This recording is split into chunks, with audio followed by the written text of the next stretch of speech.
Wes Anderson's interest in movies began when he was just a child. He would enlist the aid of his brothers to make short films using his father's Super 8mm camera. Although his parents' divorce affected his grades, the budding filmmaker threw himself into his passion for film. He put himself through school by working as a part-time projectionist, graduating from the University of Texas with a degree in philosophy. One of Anderson's university friends, Owen Wilson, gave him a sense of direction. The two would go on to write their first feature together, Bottle Rocket. Despite the movie's less-than-stellar reception, Anderson's endearing tales and quirky visuals soon found an audience.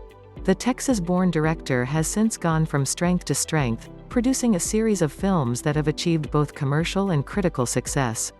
His films have now grossed over $500 million at the box office and won a string of awards.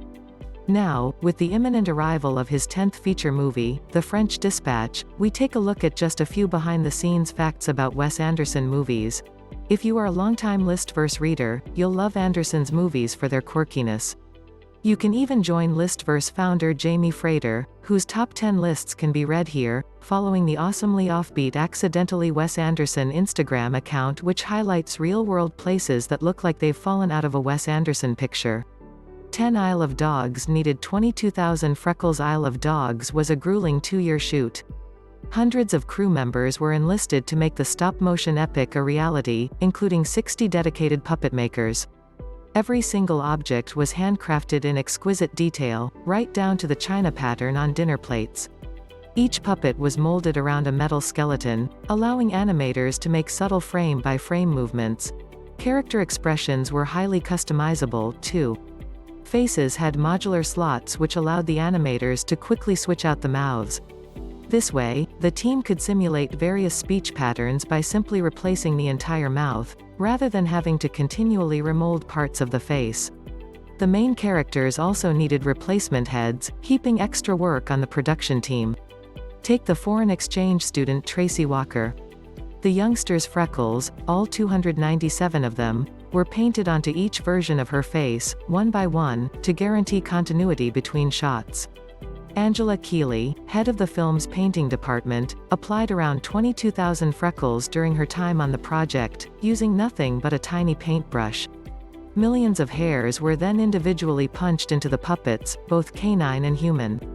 By the end of the shoot, the team had created over 3,000 puppets. One of the film's most intricate moments involved a master sushi chef preparing a poisoned meal. 1. The continuous scene shows a close-up of the chef's hands as he strips the bones from a dead fish, chops up a crab, and batters a writhing octopus tentacle. Amounting to just 1 minute of stop-motion action, the scene's sheer complexity created problems for many of the animators. Putting gloves on in stop-motion animation is an incredibly difficult thing to do, explained puppet wizard Andy Gent. I think it took 3 animators, because it broke quite a few people to get it through the shot. 7 months later, we end up with 1 minute of animation. 9. The Tenenbaums cast protected Wes Anderson from Gene Hackman. The Royal Tenenbaums was partly inspired by real relationships, including the divorce of Wes Anderson's parents. Royal Tenenbaum, the New York family's patriarch, was based on how Gene Hackman perceived he raised his own children. Given the personal nature of his performance, the actor even asked for his family's permission before starring in the film. Unfortunately for Wes Anderson, they agreed. Hackman would frequently come to blows with the director, walking out of the role on at least one occasion. About a third of the way through shooting, he even announced his early retirement from acting. Angelica Houston and Gwyneth Paltrow, both of whom were terrified of Hackman, felt compelled to come to Anderson's defense. Houston recalled one of the actor's more interesting barbs, "Pull your pants up and act like a man." On another occasion, he called him a CT. 2. Anderson noticed that Bill Murray wasn't afraid to stand up to Hackman, so he asked the Ghostbusters star to hang around on set, even on his days off. "You were not scared of Gene," looking at Murray. "I noticed early on, so I started asking you to come be there." Murray quipped, "I'll stick up for Gene, too." The word cocksucker gets thrown around a lot. I'm gonna take that word and throw it out of this room, because it doesn't belong here. I heard these stories, like, Gene threatened to kill me today. Kill you? You're in the union. He can't kill you. 8 actors suffered for their art on the Grand Budapest Hotel. The Grand Budapest Hotel is Wes Anderson's highest-grossing film, raking in an impressive $170 million at the box office. The comedy flick features the adventures of an eccentric concierge named Gustav, Ralph Fiennes, and his young bellhop Zero, Tony Revolori. Gustav is falsely accused of murdering Madame D, a wealthy widower who frequently stays at the Grand Budapest. Once imprisoned, Gustav works with his fellow inmates to hatch an escape plan. One of the scenes involves the group hopping over a bunch of sleeping guards. When Anderson showed the cast how he wanted the sequence performed, he accidentally booted one of the actors in the face and dislodged a fake tooth.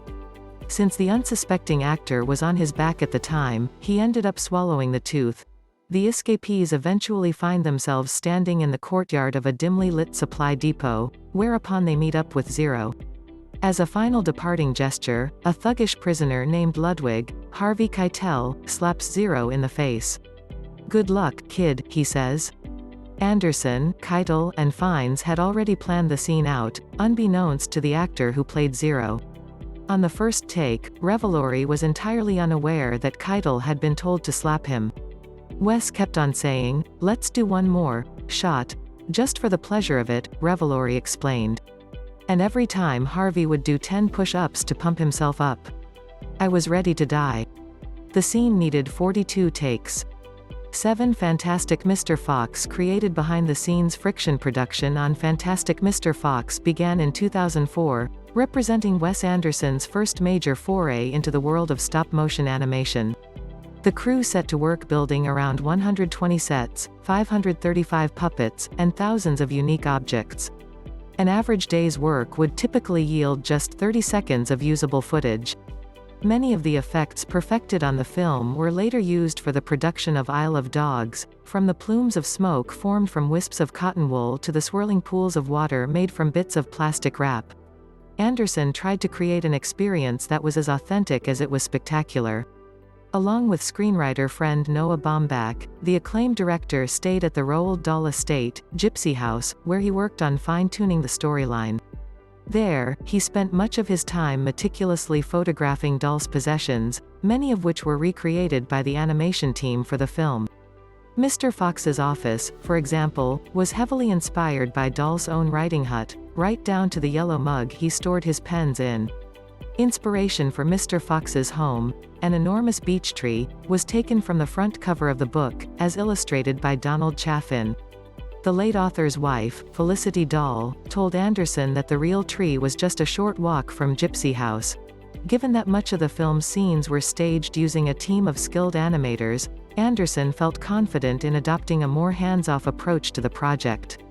He performed most of his duties from his apartment in Paris, sending emails outlining how each scene should play out.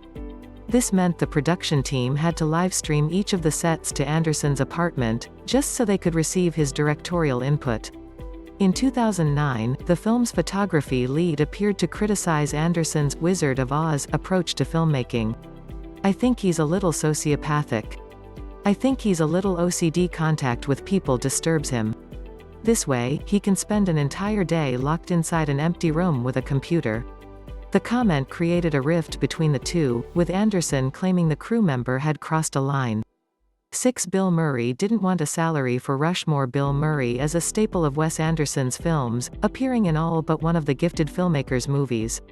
The career-spanning relationship took off in 1997 when Murray signed on to appear in Rushmore. In fact, Murray loved the script so much that he agreed to work for free.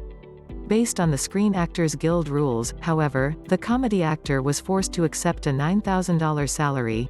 Anderson was overawed by Murray's presence on set, so much so that he would initially whisper his instructions to the star out of fear of being humiliated in front of the crew. In a bid to build up the fledgling director's confidence, Murray always made a point of publicly consulting him about the direction of his character. The film was originally supposed to feature a helicopter shot, but the studio pressured Anderson into dropping the scene to save money. Murray immediately wrote Anderson a blank check to cover the cost of hiring the helicopter. The scene was abandoned anyway, and Anderson got to keep Murray's check as a memento. 5 The Life Aquatic crew built a 150-foot cutaway of a ship, "Let me tell you about my boat," boasts oceanographer Steve Zissou, Bill Murray. In the backdrop lies a cross-section of an enormous 150-foot-long ship, the Belafonte. From bow to stern, every single part of the ship is displayed in immaculate detail. We pan across the peculiar research vessel, moving from a steam-filled sauna room to an experimental laboratory. There's an engine room, observation deck, bridge area, and a deck packed with radar equipment and a mini-sub. This remarkable moment, captured in Anderson's diorama-esque style, required a Herculean effort to bring to the silver screen. Before filming on The Life Aquatic began, Wes Anderson met with production designer Mark Friedberg. The two started spitballing ideas about how to create the cutaway of the Belafonte. Friedberg initially pitched the idea of constructing just part of the ship and then painting the remaining sections. Anderson seemed unenthused by the notion, so Friedberg suggested building half of the ship instead. Anderson's expression remained unchanged. It then suddenly dawned on Friedberg what the director wanted. "I asked, you'd never make the whole thing, would you?" Wes started smiling, and his producer stopped smiling. Link 11. So the crew started building the entire boat on a soundstage in Rome. It took around a year to finish the project, all for just one shot. The finished product was so enormous that it wouldn't fit into frame. The cinematographer, Robert Yeoman, explained his predicament. "I called Panavision in a panic and asked, 'Do you have any wider lenses? Send them immediately.'" Even with the new lenses, the crew resorted to filming the wide-angle shot through one of the doors leading into the soundstage. For the Darjeeling Limited was a technical nightmare. Large parts of Wes Anderson's fifth feature film, Darjeeling Limited, take place on a moving train in India. This process presented considerable challenges. The crew first had to negotiate with the Indian authorities. They asked Northwestern Railways to provide a fully working train, and 10 carriages, in readiness for journeying across the beautiful Indian countryside. Given the unusual nature of the request, the film crew spent some time working with Northwestern to arrange all of the necessary paperwork. Friedberg returned to help design the train's interior, opting to mix traditional Indian decor with the luxury aesthetic of the Orient Express. Local artisans were enlisted to decorate the carriage hallways, painting regal elephants on the walls and lining the windows with Indian fabrics. Friedberg and Anderson worked with another returnee, Robert Yeoman, to retrofit the carriages with film lights and special camera fixtures.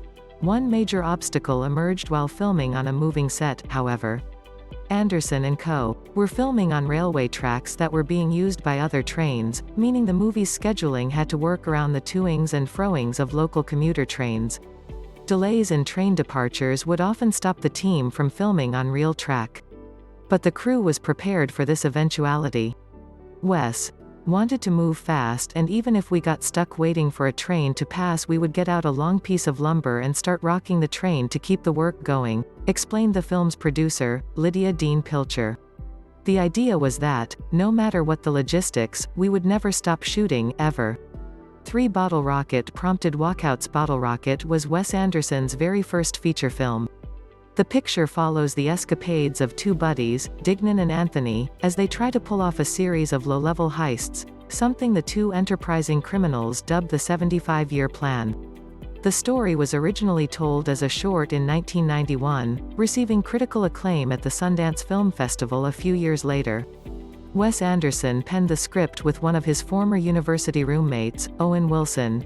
Director James L. Brooks soon caught wind of the project and decided to meet with the up-and-coming filmmakers. So, in Anderson's ramshackle apartment in Texas, the pair performed an impromptu reading of their 120-page screenplay. "We knew something was wrong 2 hours into it when we were only on page 40, Wilson recalled. But Brooks took a gamble and flew Anderson and Wilson out to Hollywood to work on refining the script. Wilson later discovered that they were staying just below a plastic surgery clinic. Over time, the story was expanded upon to include a plot involving a double-crossing crime lord named Mr. Henry, James Caan. But when it finally came time to screen the feature in its entirety, things were bleak. The screening was broadcast to a crowd of 400 moviegoers in Santa Monica. Anderson reflected on the moment when everything went south. "I was sitting in the back row with all the studio executives, and I began to see people leaving. They were leaving in groups. People don't go to the bathroom in groups. They're not coming back. With a staggering 85 walkouts, Columbia Pictures had never before experienced such a disastrous screening. The studio all but abandoned the film, releasing it in only a handful of theaters across the United States, and the movie barely recouped a fraction of its $7 million budget. Thinking his career in Hollywood was over, Owen Wilson initially considered joining the Marines. Regardless of its poor earnings, Hollywood giants like Martin Scorsese heralded the movie as one of the greatest works in the history of cinema. Hotel Chevalier was a passion project most actors don't sign on to do a Wes Anderson film to make money. At the 2012 Cannes Film Festival, Bill Murray spoke about the allure of working with Anderson while discussing the auteur's seventh feature film, Moonrise Kingdom. These are what we call art films, where you work very long hours for no money. And this is all we get.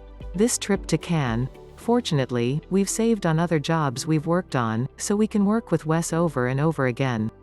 3. In a separate interview, Ed Norton briefly discussed the film's shoestring budget. Many of the cast and crew shared a rented house for the duration of filming, actors did their own hair and makeup, the team traveled to shoots in the same cramped van, and tents were used in place of trailers. "Oh, I lost money, for sure," Norton explained, "on every Wes Anderson movie I've ever done. It's a money-losing proposition." Hotel Chevalier was no different. Clocking in at just 13 minutes in length, the short film tells the tale of a young man's fear of commitment. We get a brief glimpse into the dysfunctional relationship of a recently separated couple, played by Jason Schwartzman and Natalie Portman. The actors were not paid for their performances, and Wes Anderson funded part of the project with his own money. The budget was so small that Anderson ended up using some of his own possessions as props. After the two-day shoot came to a close, the director spent a week editing the scenes on his computer. Released for free on iTunes, Chevalier is actually a prologue to the Darjeeling Limited. Portman even made a brief cameo in the main movie, traveling all the way to India to perform just half an hour's worth of shoots. She spent the rest of her time sightseeing. One Moonrise Kingdom's location was selected for tax reasons set on the fictional island of New Penzance. Moonrise Kingdom tells the story of a couple of love-struck youngsters who run away together. Anderson's approach to choosing the movie's setting was somewhat unconventional. He used Google Earth to perform his initial location scout, spending months trawling through virtual images of secluded coastal towns and woodland areas. Wes expert Googling led the team to Cumberland Island in Georgia, the Thousand Islands near New York, and parts of Rhode Island. The crew eventually settled upon Rhode Island, with one particular house leaving an enduring impression on Anderson. "It was that house," he explained, "combined with a 25% tax rebate incentive from the state of Rhode Island, that brought us there." Link 20. Anderson's previous film, Fantastic Mr. Fox, had underperformed at the box office. This left Moonrise Kingdom with a funding shortfall, as movie execs were more wary about the prospects of Anderson's future films. Inspiration for the movie's 1960s set designs was drawn from other location scouts. The crew set up a soundstage in an old linens and things store, replicating the interior of one of the scouted houses on the Thousand Islands and borrowing paintings and furnishings from others. Meanwhile, the movie's two child actors, Jared Gilman and Kara Hayward, were busy preparing for their very first roles. The kids become pen pals after meeting at a church pageant in 1964. To get his young performers into character, Anderson suggested they send each other emails. Their electronic communiques were eventually abandoned in favor of physical letters, as Wes felt it would be more authentic to match the type of communication available during the 60s. On that note, Frances McDormand, who played one of the kids' parents, was astonished to learn that the young actors had never even seen a typewriter before.